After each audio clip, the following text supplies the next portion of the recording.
첫 번째 주제는 기술과 인공지능이 중심에 있다는 소식입니다. 먼저 오픈AI 관련해서는 샘 올트먼이 백악관에 자사 지분 5%를 제안한 것으로 보도됐고, 최근 사모가치 8,520억 달러 기준으로는 약 426억 달러, 만약 IPO로 회사 가치가 1조 달러가 되면 약 500억 달러 규모가 된다는 설명입니다. 목적은 AI 성장의 수익을 공공과 나누고 정치적 압박을 완화하려는 것이며, 언트로픽, 구글, 메타 등 경쟁사 참여도 논의되고, 모델 공개와 안전 규제 논의와 맞물려 정부 기업 간 협의가 진행 중입니다. 아마존은 파노스 파나이의 발표대로 단말용 종단 실리콘을 설계 중이며, AZIT 스림 계열 등 온디바이스 AI 칩을 일부 제품에 쓰고 휴대연구소 AI 기기 로드맵을 예고했고, 브룩필드는 런던 캐너리 워프에 AI 데이터 센터 유치 의욕을 보이며 엔비디아 등과의 파트너십으로 확장하고 있습니다. 제프 베조스의 패밀리 오피스는 프로미티우스 등 AI 스타트업 메가 라운드에 대규모 투자를 단행했고, 메타는 여분의 데이터 센터 컴퓨터를 외부에 판매하는 방안을 검토하며 주가가 큰 폭으로 반응한 반면, 구글은 EU의 안티트러스트 관련 항소가 기각돼 엔드로이드 관련 반독점 벌금 약 41억 유로가 확정되는 등 규제 리스크도 커지고 있습니다. 두 번째 주제는 노동시장이 전환점에 있을 수 있다는 경제 뉴스입니다. 6월 비농업 고용은 약 57천 명 증가로 예상치를 크게 밑돌았고, 4, 5월 고용치 합계는 하향 수정돼 총 약 74천 명 감소가 반영됐습니다.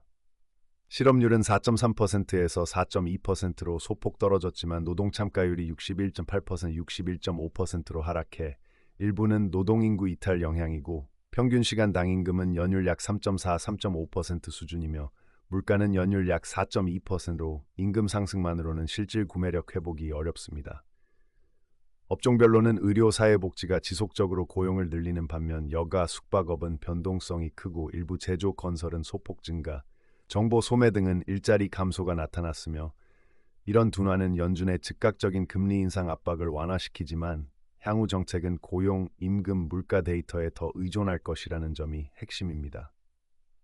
세 번째 주제는 지정학과 무역 관련 긴장이었습니다.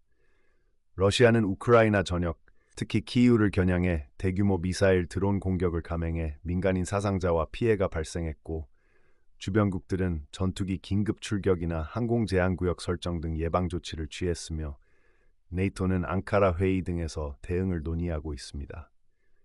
리투아니아는 헌법상 대량 살상 무기, 외국군 기지 배치, 금지 조항을 삭제하기로 합의해 향후 네이토 영내 전략적 선택 여지를 열었고, 이는 동유럽의 억지력 강화 움직임을 반영합니다. EU와 중국은 10월까지 실질적 성과를 약속하며 실무 그룹을 구성했지만, 분석가들은 중국의 실질적 양보가 제한적이라고 보고 있고, 역설적으로 유럽의 기록적 폭염으로 중국산 에어컨 수요가 폭증해 수입이 늘어나면서 소비재 수요와 전략적 자립 사이의 딜레마가 커지고 있습니다. 또한 미국은 USMCA를 16년 자동 연장 대신 연례 검토 방식으로 전환하기로 해 북미 무역의 불확실성을 키우고 캐나다, 멕시코와 별도 협상 여지를 남겨두었습니다. 네 번째 주제는 규제 당국과 검찰의 활동이 활발하다는 소식입니다. 알리바바는 미 법무부와 합의해 약 6억 달러를 납부하고 불기소 합의서를 체결했으며, 2016-2024년 약 8만 건의 불법 수입 거래를 방치한 사실을 인정했고, 관련 결제사들도 책임을 분담했습니다.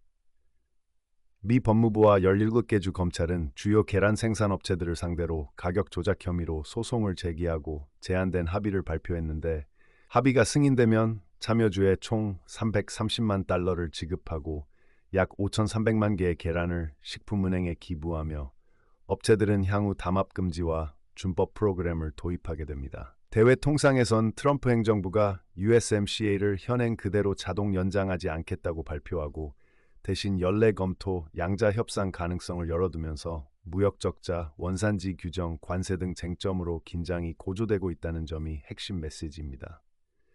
다섯 번째 주제는 기업 지배 구조와 자본시장의 스트레스입니다. 폭스바겐은 대규모 구조조정안과 공장 폐쇄, 최대 10만 명 감원 가능성이 거론되며, 노조와 노동자 대표, 그리고 주주인 니더 작센주 등 핵심 이해관계자들의 강한 반대에 직면해 있어 지배구조 갈등이 심화돼 있습니다. KNDS는 예정된 이중 상장을 보류했고 방산 섹터에 대한 투자자들의 회의감으로 인해 가치가 충분히 인정되지 않는 상황이 상장 연기로 나타났습니다. 예측 시장에서는 유동성 부족이 두드러져 폴리마켓 기준 많은 마감 시장이 $10,000 미만의 거래에 그치고 거래의 상당 부분이 보세에 의해 이뤄지는 등 얕은 시장 구조가 개인 투자자에게 리스크를 키우고 있습니다.